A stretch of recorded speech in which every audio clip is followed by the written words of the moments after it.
Your managers have already undergone a ton of training, created superb scripts, and make dozens of calls, meetings, and correspondences a day. Yet sales are still not as high as desired. Perhaps it comes down to one small aspect that your managers are not considering. You might not be thinking about it either. Hello, I am Gerus, a sales trainer and negotiator who builds highly effective sales departments. And in this video, I will talk about a detail that can significantly boost your sales, and it's not a standard thing. Let's start with something simple. What is the main indicator in sales? The number of zeros in the client's account? The sales department managers report at the end of the month. How much net profit do you make per year? Or perhaps the conversion rate. Every business has its own key metric. For one, it might be response conversion. For another, meeting conversion. And conversion to sales is not always the key point of the funnel. And conversion to sales is not always the key stage of the funnel. Think differently. Be sure to write about it in the comments. I would be happy to hear your opinion. All right, and what is this hidden aspect? It's something that managers and entrepreneurs often forget about, don't know, or simply don't use. Although this small detail greatly affects conversion, the key stage of the funnel, and most importantly, your business's profit.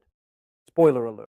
It may seem like a trivial thing to you, but don't rush to throw tomatoes at me.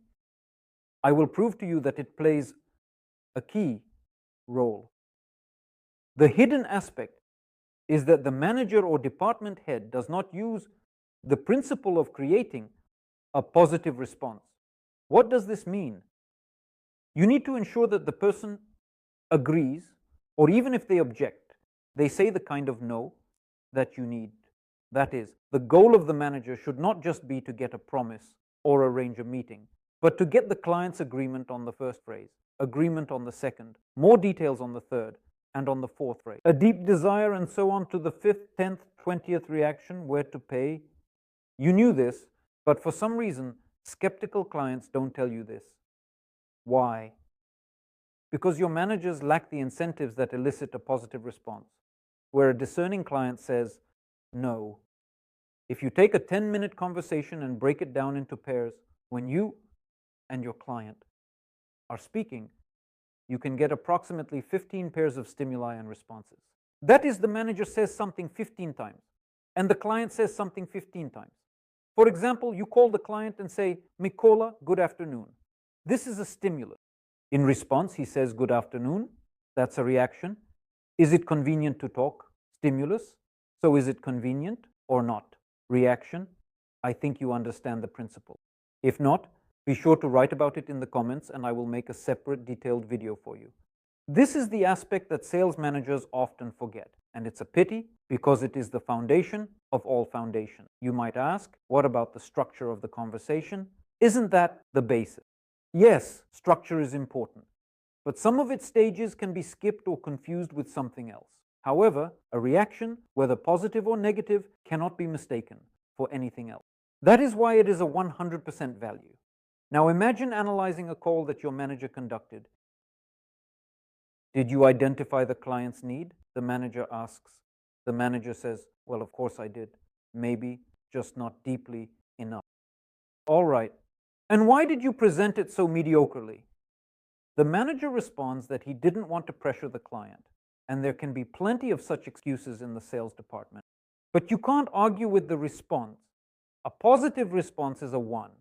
A negative response is a 0. Maybe you got confused. And what about an ambiguous reaction when it's neither yes nor no? If the client says, I'll think about it, I don't even know, I need to consult with someone, then it's a no. It's a 0 reaction. We want it to be a 0.5, but it's a 0. It's like in a relationship. If partners are unsure whether they love each other, or deep down they already know they don't, which means 0. What am I getting at? There is a clear correlation between what we say and the reaction we receive. For example, to avoid getting the response, I'm not comfortable talking right now during a cold call, you can simply avoid asking about it. Instead, you can start the conversation like this. Hello, Mikola. I'm calling you because you were interested in LPK frames 6 months ago. You might not remember. That's right. He will start to recall, and the client, even if they say they don't remember, it will still be a reaction. 1. Because I asked if you remember or don't remember. And what does I don't remember mean to a person? This needs to be remembered because people love to recall what they don't remember. It's interesting for the brain. Another way is to analyze who you are contacting and formulate questions in such a way as to get a positive response. Let's go back to the same Mykola Elektrokayev. Mykola, you were interested in electric cars before, right? Every motorist has been curious about at least the general details of such vehicles. And another great option is to give the potential client response options. For example, ask them, do you drive a car and are interested in another one, or do you not have a car yet and want to buy one? In any case, he will choose one of the two options. That is, there will be no zero. Especially if you're calling from a database, for example, users of Autoria. In this case, the person definitely either has a car, is planning to buy one, or is simply selling one. Did you know that? But if you listen to your conversation, you will see that sometimes we provoke the client to refuse rather than agree. Did you know? But you didn't act on it. Your task is to maintain the conversation at a level where it constantly progresses upward rather than declining. How can this be achieved? At each step, encourage the client to agree or to tell you something that will increase their loyalty until they say where to pay or we can meet. It's some kind of magic. I demonstrate this during live call sessions or provide screenshots of complex cold conversations. Do you have meetings? Sometimes I'm left to conduct negotiations. The goal of any sales manager is to receive positive reactions one after another. In this case, the conversation constantly evolves, which is its ideal model. And if the client is silent, appreciate it. Responds disinterestedly with something like, yeah, okay, right. That's 0, asks a question. 0, because it's a signal of disinterest. But let me warn you right away, it's not the client's fault.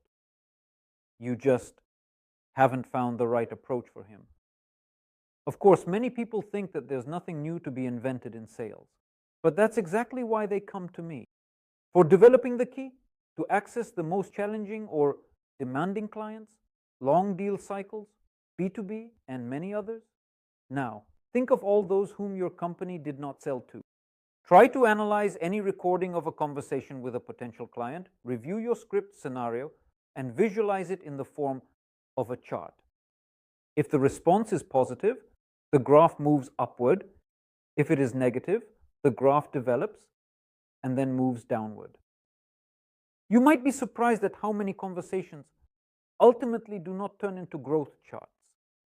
Sometimes a manager might feel that the conversation went well, even great. But when you break down the conversation into reactions, it turns out that there were more negative reactions than positive ones. If they were equal, the result is 0. If the positives are slightly more, then the growth is accordingly insignificant. Let's summarize. The client's desire to buy is the sum of their positive and negative reactions. Monetary turnover is the sum of such conversations where each client reaction is the one we need. How many conversations, meetings, or correspondences do you have in a month, and how many of them made a purchase? What is your conversion rate? Third, if you do not count the number and ratio of negative and positive reactions, it is not certain that you are managing your conversation and the company's profit. How to calculate this is a separate matter. However, you may have dashboards, a CRM system, reports, a system, a call checklist. It seems like you see everything, but no. We don't always see what happens inside each stage of the sales funnel. I look forward to your thoughts in the comments. Of course, you won't be able to control every single reaction of another person, but you can definitely influence a significant number of aspects. You can even change the fact that the client didn't have time to have breakfast, got stuck in traffic, and spilled coffee on themselves. That's why they are in a bad mood now. Interested in learning how to do this? Message me directly or visit the Online Academy's website. The link is in the description below the video.